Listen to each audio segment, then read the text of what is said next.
Então a gente vai estar estudando cadeias de Markov e seu comportamento a longo prazo.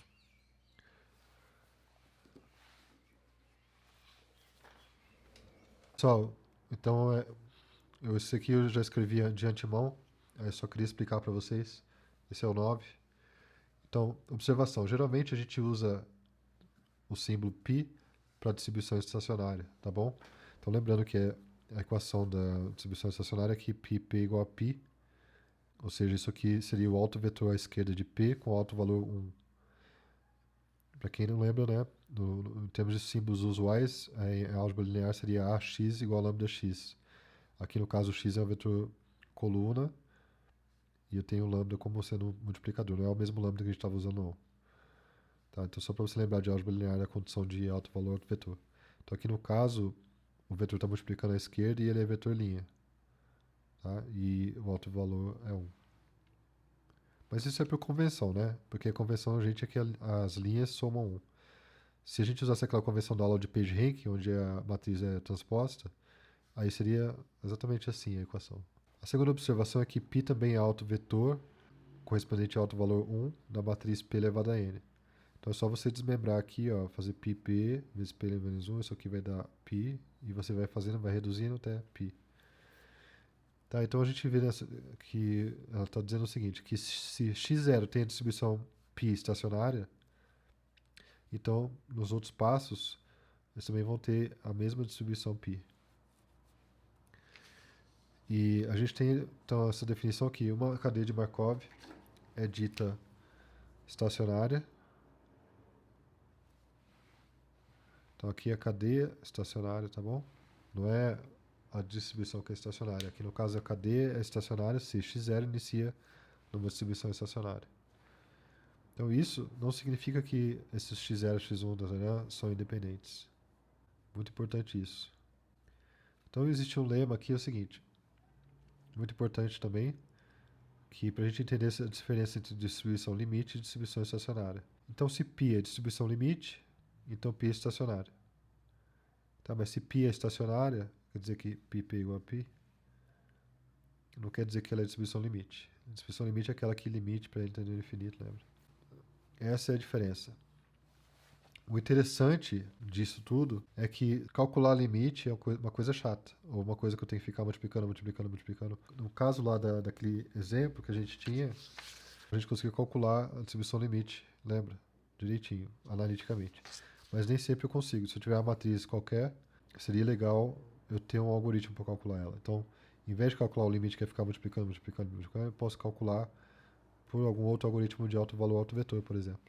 E se eu tivesse a volta para algumas cadeias, em geral não é verdade, mas se eu tivesse a volta, que se é estacionário então é limite, então eu posso calcular a distribuição estacionária fazendo a multiplicação repetida inúmeras vezes até obter, que é o caso do PageRank.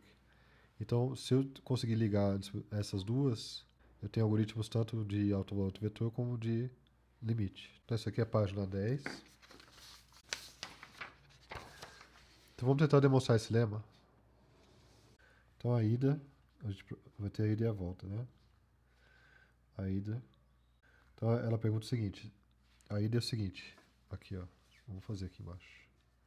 A ida é o seguinte. Se ela é distribuição limite, será que eu consigo mostrar que ela é estacionária?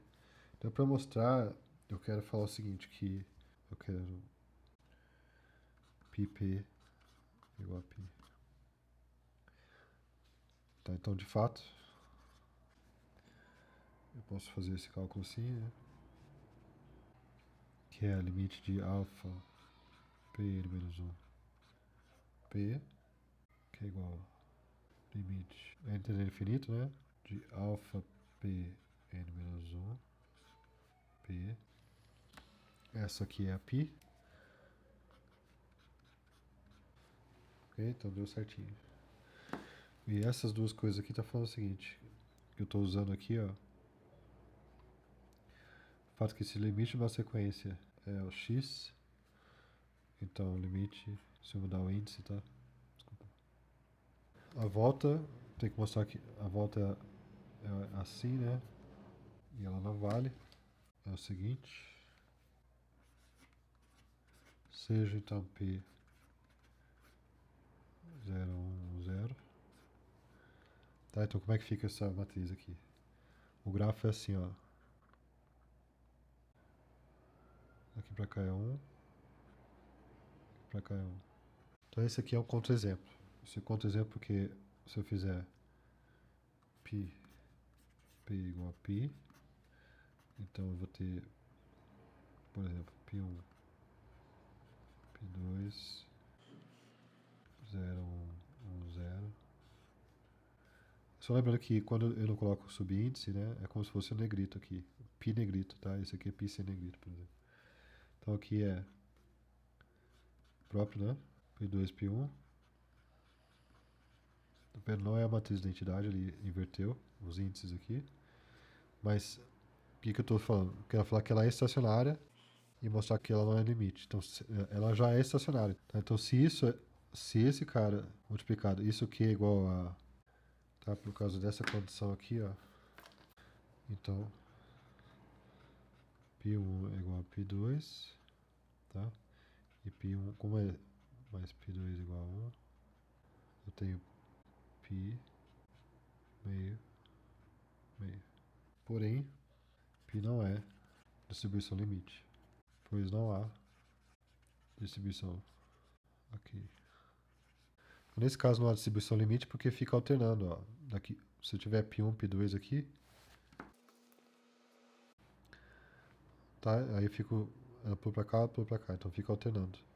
Então não existe distribuição limite porque a distribuição limite independe da distribuição inicial. Não é só você fazer para n grande, tá? Ela tem que ser para toda distribuição inicial. Aqui tá demonstrado já, tá bom? Esse aqui é o 11. Tá, observação.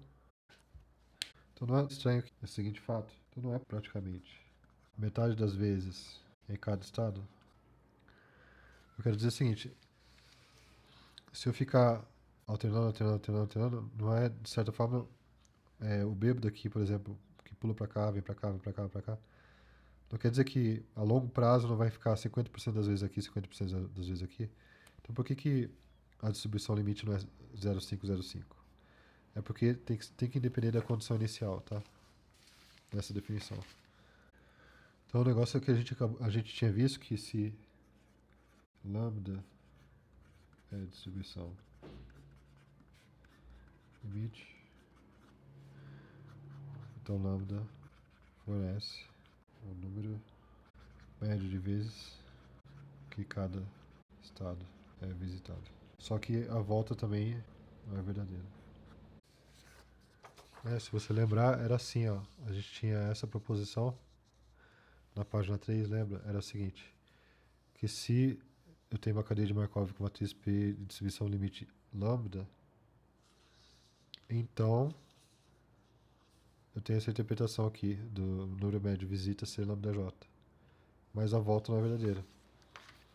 Tô só lembrando isso aí, que isso aí fica parecendo que a gente não entendeu direito. Ok, então outro exemplo aqui. Então vamos tomar essa matriz aqui agora, identidade. 1, 0, 0, 1. Como é que te desenha isso? É um grafo assim, que tem transições para ele mesmo. Então aqui a cadeia, a cada passo que eu vou dando, ela fica no mesmo lugar, né? Então vamos escrever isso. A distribuição limite vai depender do estado inicial. Tá bom? Então parece que a cadeia está parada, mas não está, porque a distribuição limite é a distribuição nos nós, tá vendo? A cadeia aqui está parada, mas ela é nas arestas. Quando eu multiplico, ela não vai mudar o que já tem lá. Só que para ser a distribuição limite, para existir distribuição limite, independente da condição inicial que eu der aqui, ela sempre tem que estar para o mesmo limite. Mas qualquer distribuição, nesse caso aqui, para esse exemplo, ela vai ser estacionária. Então esse é o jeito certo de interpretar. Então a interpretação errada é o número médio de vezes que cada não é visitado. Ou seja, a distribuição estacionária também dá isso. Mas não é limite independente da distribuição inicial. Tá bom? Então a gente quer que esse limite seja uma propriedade da cadeia ou da topologia da cadeia em si, que é a topologia das ligações, e não das propriedades dos nós, que são os cargos nos nós.